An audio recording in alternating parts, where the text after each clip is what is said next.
attaques terroristes en France qui ont fait environ 20 tués, les États-Unis mettent en garde ses ressortissants du risque d'attaques terroristes partout dans le monde.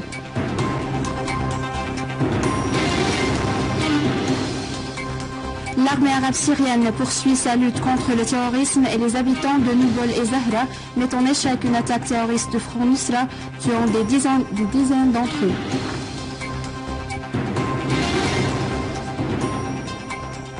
Nasrallah appelle les musulmans à s'unir pour faire face aux groupes d'incitation et extrémistes qui portent atteinte à l'islam.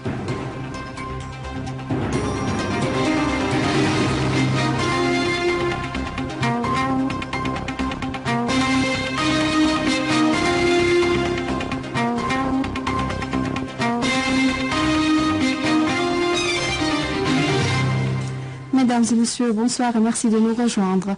Les unités de l'armée et des forces armées ont poursuivi dans des opérations spécifiques la traque des terroristes tuant et blessant au nombre d'eux à Jabal Akrad, Qostoun et Al-Houthi dans la banlieue d'Idleb. Dans la banlieue est de Homs, des unités de l'armée ont tué et blessé nombre de terroristes à Rajm Qasr et à sa périphérie. D'un autre côté, des centaines d'habitants de la ville de Rastan, au nord de Homs, ont manifesté pour le deuxième jour consécutif contre les violations des groupes terroristes. Dans la banlieue de Daraa, des unités de l'armée ont également éliminé des terroristes à la périphérie de l'ancienne douane à Daraa al-Balad et dans le village de Zemrine.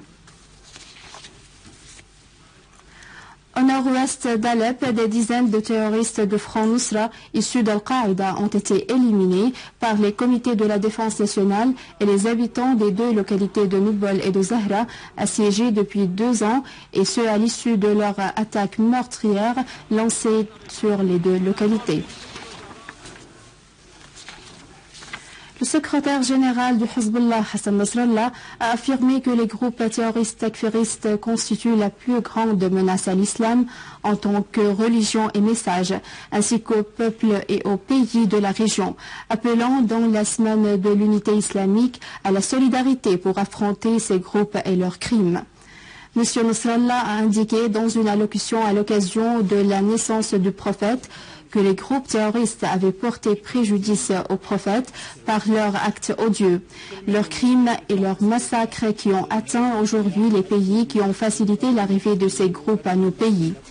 M. Nasrallah a souligné que le dialogue entre le Hezbollah et le courant du futur progressait d'une façon sérieuse et qu'il y avait une possibilité d'aboutir à des résultats positifs, soulignant qu'il n'y a pas de choix devant le Libanais autre que le dialogue intérieur et l'entente sur tous les dossiers dont l'élection du président sans attendre quoi que ce soit de l'extérieur. La police australienne a arrêté 2 personnes dans le cadre d'une enquête élargie ayant trait au terrorisme et à l'adhésion aux organisations terroristes en Syrie et en Irak. L'opération d'arrestation s'est déroulée au cours des perquisitions au sud-ouest de Sydney, dans le cadre des enquêtes entamées par la police australienne depuis l'année dernière et qui se concentrent sur le dévoilement des mécanismes et des moyens de soutien qui sont offerts aux Australiens qui ont quitté leur pays et se sont dirigés en Syrie et en Irak pour rejoindre les organisations terroristes. Selon les services des renseignements australiens, plus de 70 Australiens ont rejoint les organisations terroristes en Syrie et en Irak. Et il y a plus de 100 autres personnes qui sont complices des organisations et les autorités locales craignent la possibilité de leur exécution d'attaques terroristes.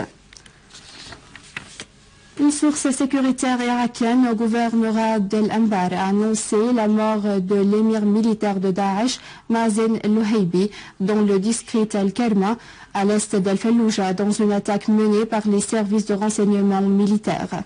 D'autre part, le commandant de la police de Diyala a affirmé que 97% du gouvernorat était sous le contrôle de l'armée irakienne, ajoutant que la présence des terroristes de Daesh se limitait à 2 régions qui seront libérées bientôt.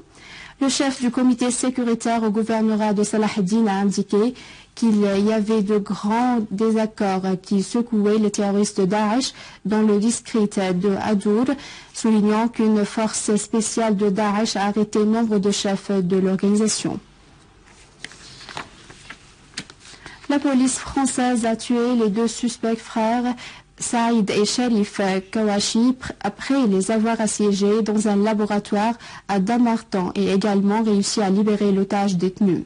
Selon des sources européennes et américaines, l'un des deux suspects présumés avait reçu son entraînement et sa formation avec d'autres terroristes d'Al-Qaïda au Yémen. En même temps, l'organisation terroriste de Daesh a revendiqué sa responsabilité de l'attaque terroriste lancée sur le journal français Charlie Hebdo. Des médias ont souligné que des dirigeants de l'organisation terroriste ont affirmé que leurs opérations terroristes lancées aujourd'hui en France constituent le début et qu'ils poursuivront leurs attaques en Grande-Bretagne, en Amérique et ailleurs.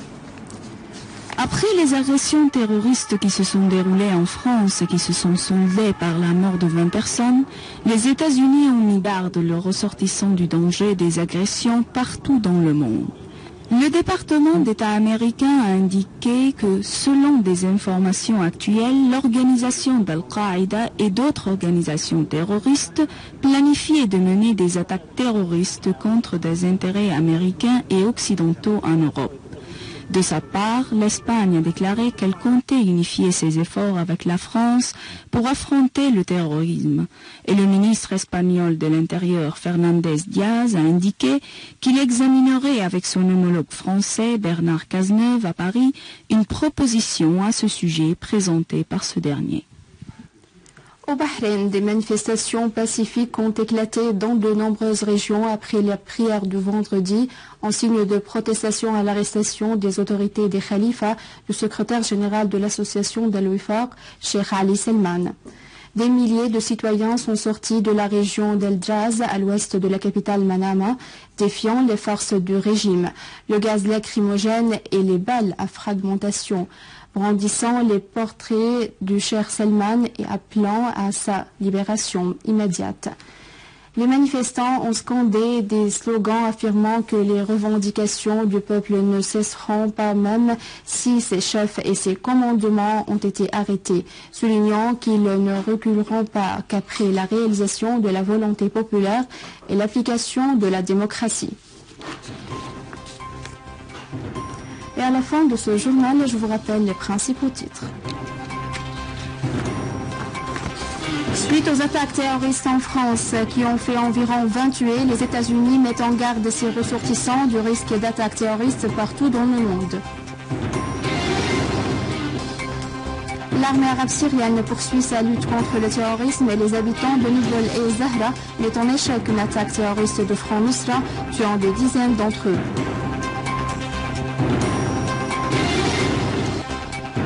Nasrallah appelle les musulmans à s'unir pour faire face aux groupes d'incitation et extrémistes qui portent atteinte à l'islam.